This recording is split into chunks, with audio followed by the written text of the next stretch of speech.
You guys want to see something really scary?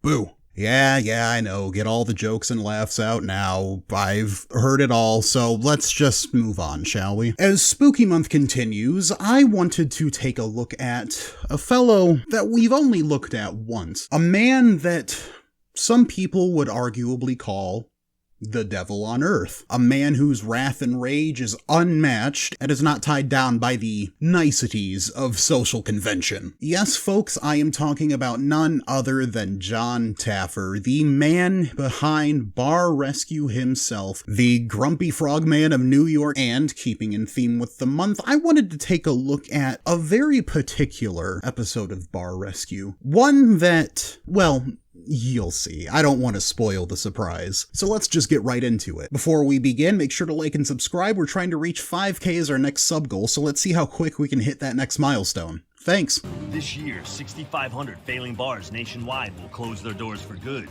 If things don't change soon, Underworld Grill and Bar in Las Vegas, Nevada will become just another scary statistic. In 2011, rock and roll band members Chris Chaos and Jazz Bender decided to get off the road and hammer down some permanent stakes by opening Underworld, a horror-themed grill and bar. So yes, today the bar that John will be looking at is a horror-themed bar named Underworld. What kind of horror theme? Generic? That seems to be the biggest problem with this bar is that, yeah, themed restaurants can be fun. We know John doesn't think that, but Underworld doesn't have a particular, it's not vampire themed or haunted house themed. It's just horror. We went with horror because the world loves a scary movie. I came here to drink a beer and not bob for apples. A lot of the people that they get for Person on the Street segments, not just in this episode, but other episodes where there's kind of themed restaurants as well, don't really understand the whole concept of, if you're not into the theme, don't go to this bar. Similarly scary is customer-turned-bartender Jesse. When I'm done with you, they'll probably need windshield wipers on them. Gross. Weird how kind of being a prick all the time seems to get me down their pants. But girls are dumb, what do you expect? Don't you love when people just go on national TV with their real face and say things like that? God, I'm so glad I'm not that stupid. I just put my dumb opinions on the internet. Right now, we're losing $2,500 a month. We've invested about $150,000 into the bar so far. And if things don't change, we'll probably be done in 2 to 3 months. So there's your premise for the episode. As usual, Underworld is hemorrhaging money, and so they call in the expert, Jon Taffer, to help them. Albeit they're not losing as much money as a lot of other bars that are featured on the show are. There were some that are like $1 million in debt. $150,000 is still bad, mind you, but all things considered, it could be a lot worse. Well, guys, we're back in Vegas. Yeah. Underworld. I'm guessing that awning might be as old as you are, Russ. Unfortunately, unlike last time, John is not in his little perv corner with his 5,000 flat screen TVs in front of him. No, this time we see the classic return to form of him sitting with a few accomplices in a car and watching all the security cameras that they planted secretly on an iPad. To help save the bar, John has brought in veteran bartender Russell Davis. He brought in the guy that wrote for Doctor Who? Jesse, the bartender. We're shooting a porno in about 2 hours. We're just waiting for stars to walk in. Well, it seems to me that he's not here to bartend. He's using this as a place to pick up chicks. It was a good drink. They're called the panty dropper. Get that man out of this bar. I don't care if he used to be a patron and you hired it. Get him out of the bar. I will walk across the country to Las Vegas right now if that man is still there by the end of the episode and kick him out myself. I'm not even in there. I'm pissed already. Not even in there. I'm pissed already. That's kind of your natural state of being, John. So John sends in a recon team comprised of 3 younger ladies to scope out the bar for him, try some drinks, maybe some food. What I want to know is, how did John, or the show by extension, recruit these girls? It's Las Vegas, right? People wanting to be cast in things and, trying to get their 15 minutes of fame. So imagine seeing like a Craigslist ad saying, looking for hot blondes in Las Vegas area for bar shoot. And then they go to the job interview thinking it's going to be something very scuzzy and shady, but they need the money. And out walks Mr. Taffer doing his his little sway. I don't know if it would be a sigh of relief or disappointment upon realizing that you're just going to be an extra in Bar Rescue. Jon's recon team enters Underworld Grill and Bar. And of course, as per every episode, they have to have a whole breakdown of the building like it's some sort of Navy SEAL infiltration mission. This is a horror concept. That's a $20 Halloween costume, guys. But it could be a cool concept if it was done right. They're not cool. No. Jon's actually down for a bar having a theme? What sort of back-asswards planet am I on right now? If you've seen any episodes of Bar Rescue prior, you've probably seen the one where he's tackled the Pirate Cove bar, I believe was the name. You can go watch Andy King's video on that. I highly recommend looking at it. But it was a pirate-themed bar, and Jon completely sanitized and corporatized it and got rid of any semblance of creativity. So now that he's allegedly okay with the theme, just thinks that it needs to be spruced up a little bit, is super confusing. See that look in your eyes, like that sex-crazed look? Sex craze. Does it smell like chloroform to you?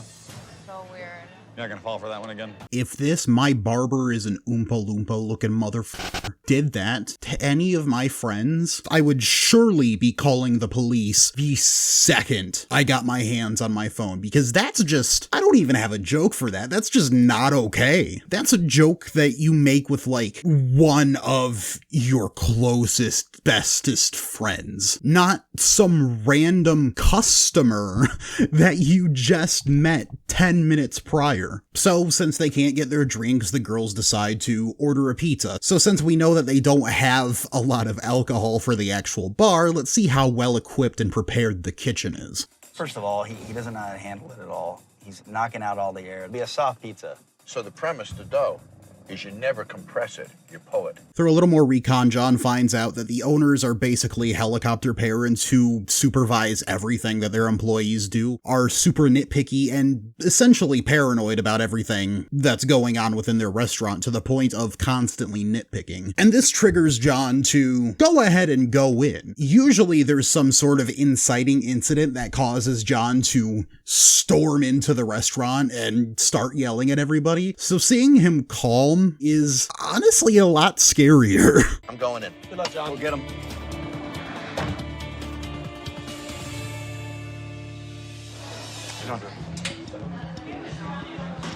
Guys, my name is Jon Taffer. So they review all the basic things that Jon already recognized. The owners are super paranoid, but they also told Jon that the owners are taking tips from them. And if you know a lot of TV food personalities, be it Jon or Gordon Ramsay or whoever has experience in the restaurant industry, you know that that little piece of information can tip them over the edge. Because when I look in your eyes, good guys, I feel about you. Sorry. I just sat with the staff who sold you guys out pretty good. You know, the bartenders accuse you for stealing all their tips. Are you guys stealing their tips? Imagine going on a date with Jon. You're sitting across the table from a man who's just looking at you like this the whole time, constantly tilting his head all wide-eyed, and it would be the most you'd have to walk home with the entire customer base of that restaurant escorting you home out of fear that he's going to do something to you if you walk home alone. So what do you do for a living? Me, I run bars. I take care of bars. I'm a good businessman. What'd you say your name was again? Jon confronts the owners, and then he gathers the entire group into one place. Jesse, are they stealing your tips? Yes. How's that? Yeah. Because when I cash out at the end of the night with someone that I served all night, they tip, I don't get it. You're f***ing lying. What the f*** are you talking about? You're If that insane. happened. You're insane. Does that placard say what I think it says? What the hell is the Texas Cheese Saw Massacre? I'm not looking it up because I don't want to be disappointed weighing what I think it is versus what it actually is. I'd rather have a dream. Maybe you're not getting your tips because you're in, not because of them. Really? In the beginning, when you wanted to work here, you had a big following. You're going to bring a lot of chicks. What happened? They wouldn't come back because of the bar. They wouldn't come back because of the bar, or they would not come back because of you. You gonna bring women in here? Sure. You bring women in here and show respect. God, I don't talk about it often when I cover reality shows and things like that. The audio Frankensteining here, that was just atrocious. Just listen to this clip again. You bring women in here and show respect. Maybe it's because I'm so used to editing things together and a lot of people don't catch it on a casual viewing. On repeat listens, you can hear where the words get cut off irregularly and spliced together. Jon brings in his friends in the van. That sounds great. Jon brings in his friends from the van that they were watching people outside in the other night and has them run through things behind the bar and in the kitchen in the hopes of improving things a little bit. The softer you are on the dough, the better your pizza will be. We want to see a little of these bubbles right here. That's important when we see that. Pizza dough needs to have some air pockets throughout in order to maintain a firm structure. Gluten proteins in dough form an elastic barrier that traps the air. Do we need to know this information? I don't see how this is relevant to the bar rescue. This is as useful as the doctor interview segments on Spike TV shows. At the bar, Russell trains with Underworld's bartenders Jesse, Eli, and Tracy, who works there part-time. That didn't sound like an addendum to the sentence, Tracy, who works there part-time. It sounded like a question. Jesse, whoever, and Tracy, who works there part-time. I don't know, why are you asking me? Called the Celebration. It's a Smirnoff Ice Cake Vodka, orange juice, pineapple juice on ice. Ugh, I don't drink. I can't imagine what iced cake vodka tastes like. Just the thought of that is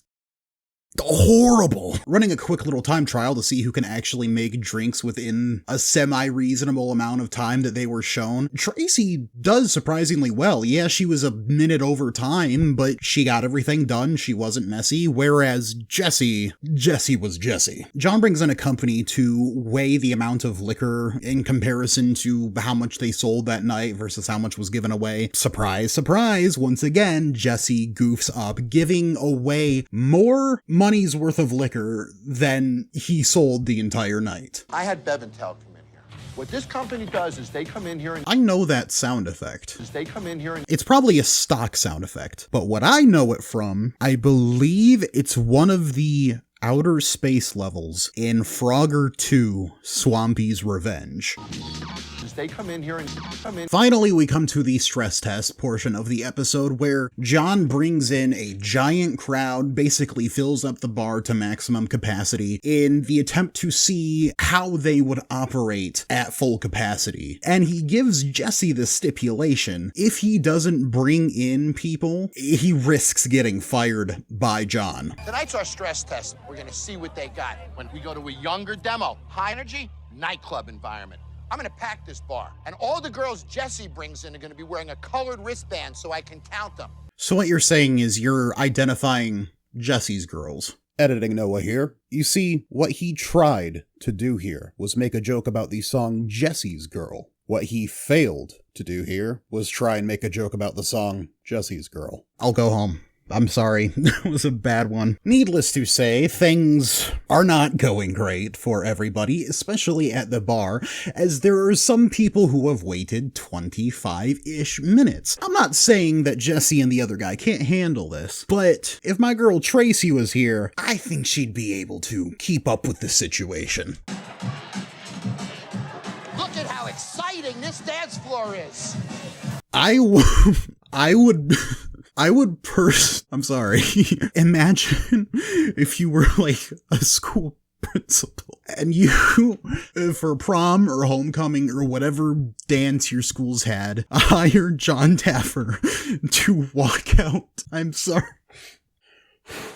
To just hire Jon Taffer to walk out during the middle of the event where everybody's going to be dancing, turn to all my students and go, "Look how exciting this dance floor is!" There's no proper flow pattern, so people aren't drawn to the dance floor. The sound doesn't thump. None of it raises the energy. I don't know why he's yelling. The music is not that loud. Meanwhile, in the kitchen, the cooks are trying to decipher the Rosetta Stones that are written on the tickets. tickets because they don't know what pizzas are going to which table. They can barely read the tickets. It's something that I've had to deal with a lot, unfortunately. Well, you survived the stress test, barely, right? Oh, well, Tracy is there, so I guess my faith in her has vanished. With the stress test over, he turns to the owners and starts to ream them for essentially, in Jon's words, these owners set you up to fail, didn't they? which he's not wrong. The owners didn't have what they needed to endure the stress test. They knew that it was coming up, and so they should have better prepared for it.